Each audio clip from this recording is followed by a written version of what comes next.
Welcome to Med Talks with Dr. Moin. Today we have Dr. Bipin Kumar Sethi. Sir is a renowned endocrinologist. We all know, who doesn't know Dr. Bipin Kumar Sethi in our city, in our state and in our country. We are going to talk to the specialist who is an endocrinologist. We'll just ask him few questions about the diet. What is the importance of diet in people who have diabetes, hypothyroidism and high cholesterol? Dr. Sethi, can you just answer to few of our questions about diet? As far as the high cholesterol levels are concerned, many people used to feel that eating high cholesterol diet as in non-vegetarian food contributes to cholesterol levels. It came as a huge surprise when Americans started removing the label from the food, because they know that dietary cholesterol contributes very little to the cholesterol levels in your blood. Whatever cholesterol is there, it's mostly produced by your liver. So while it is not recommended that you eat 5 egg yolks with each meal, it is also now known that dietary cholesterol does not impinge on your blood cholesterol in such a big way. So that's something that we need to know. So for cholesterol, what is important is that the quantity of oils or fats in the diet should contribute to less than 30% of your calories. Right. And in that, saturated fat should be less than 10%, by which I mean ghee, I mean butter, and any animal source fat. Lard also is included in that. Fatty fishes are also included in that.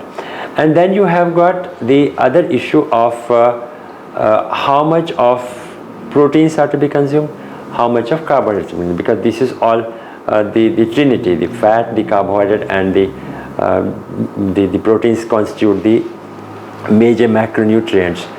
So carbohydrates are generally treated as villains by most people. People are now, the fashion is that you should take low or no carb diet.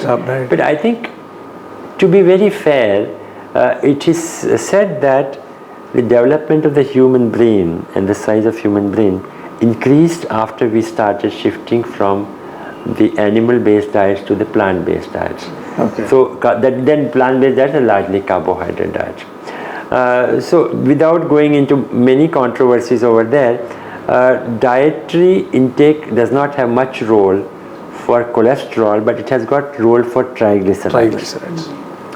For thyroid, as I said, I think in an earlier interview with you, that for thyroid there are no dietary modifications. Okay. You must continue to take whatever you are taking. There is no diet that can make your ailing or failing thyroid work better, and there are no asanas which can make it work better also. Then regarding diabetes, yes, again, you have to take, most of the diets are having large contributions from carbohydrates. So this carbohydrate should come from cereals rather than from desserts, or from maybe juices or soft drinks and things like that. Alcohol, of course, we live in a state where alcohol is considered a holy potion. Alcohol has its own problems. Alcohol gives you empty calories. It can cause vitamin deficiencies. It can damage your already damaged pancreas. It can damage your stomach. It can cause neuropathy. And if you are drunk and you are behaving very differently, we don't know whether it's alcohol or it's hypoglycemia, which alcohol can precipitate. Exactly. Many people, what they do, which is also wrong, that when they take alcohol, they stop the medication, which is very bad.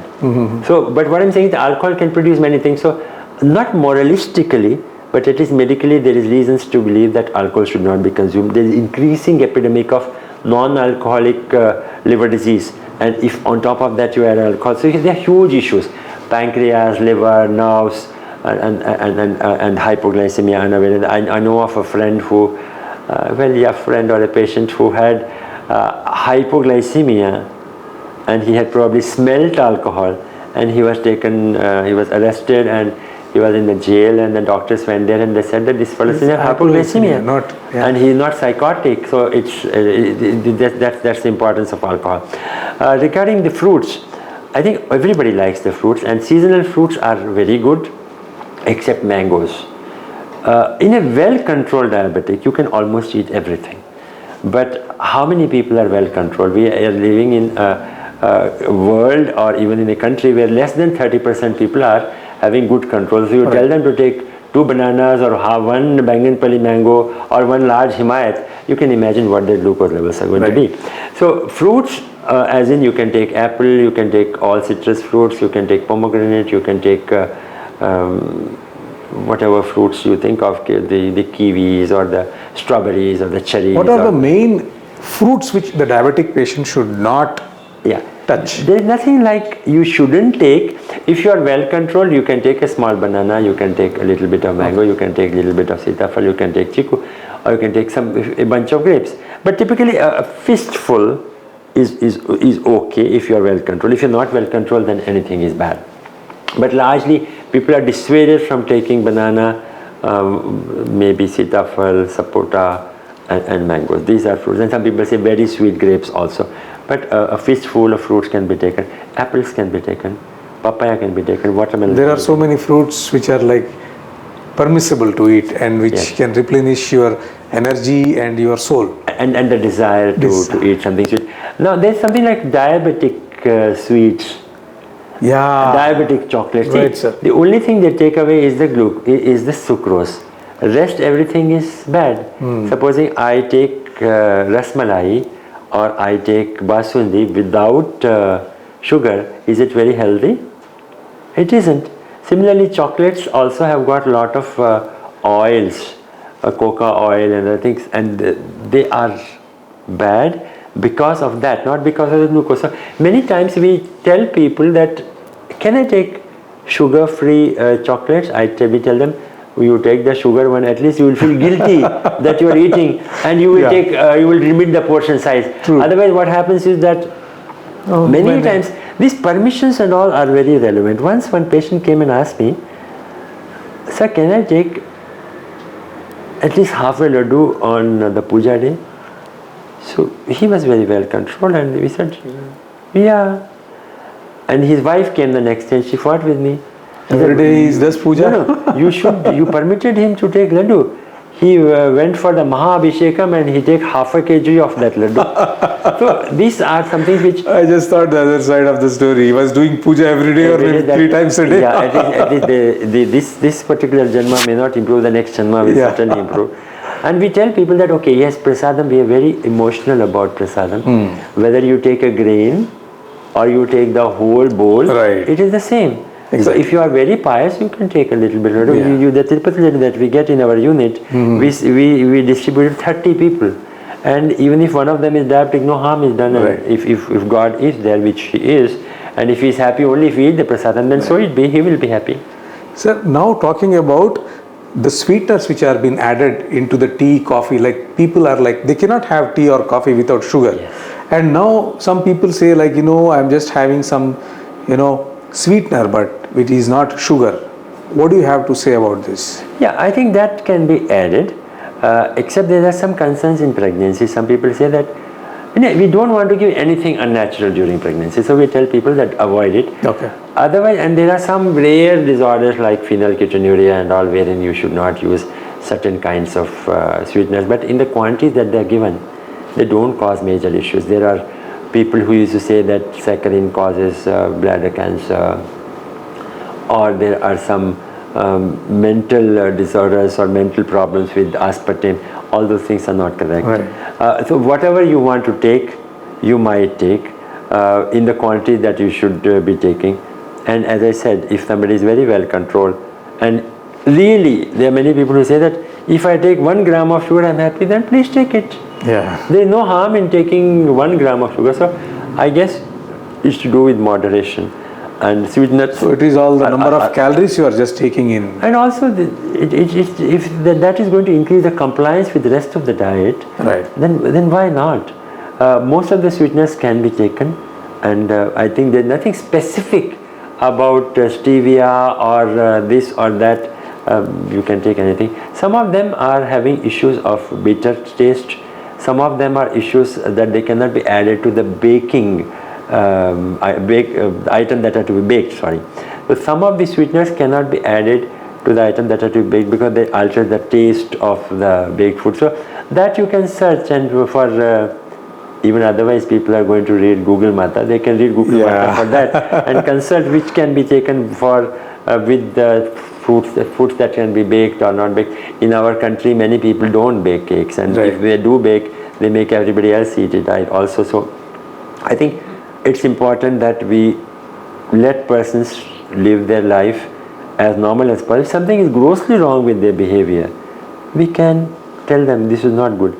But if somebody puts 2 drops of pure ghee on his idli and he is happy about it, 2 drops are not going to kill anybody.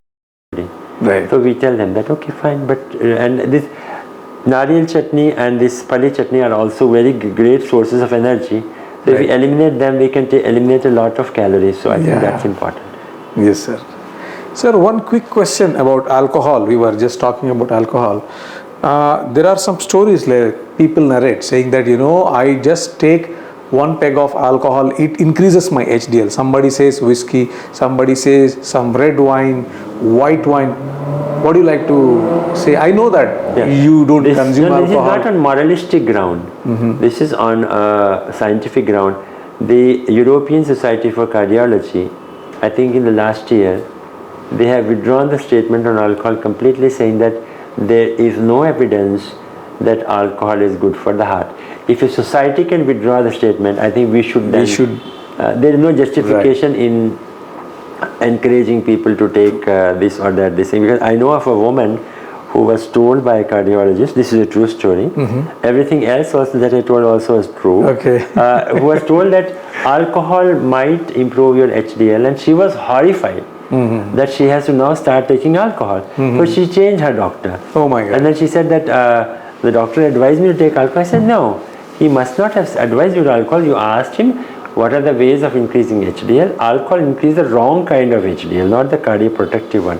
So cutting a very long story short, there is no proof that taking alcohol protects you from or reverses the heart disease, and you want to take it for any other reason, don't at least take the excuse of taking it for the heart. So I don't know whether it is a good or bad news, but we have some news that alcohol doesn't help you increasing your cholesterol. So what we have learned today is do not skip the medication, and use the right medication and monitor your sugar levels, and on top of it, please meet the right doctor, please meet the endocrinologist, and just watch yourself. Thank you, Dr. Bipin Sethi, for accepting our invitation and just giving your valuable time to us. And I am sure that this valuable time which you have given to us will be useful definitely for our viewers, for everybody in our society. So thank you all for watching us.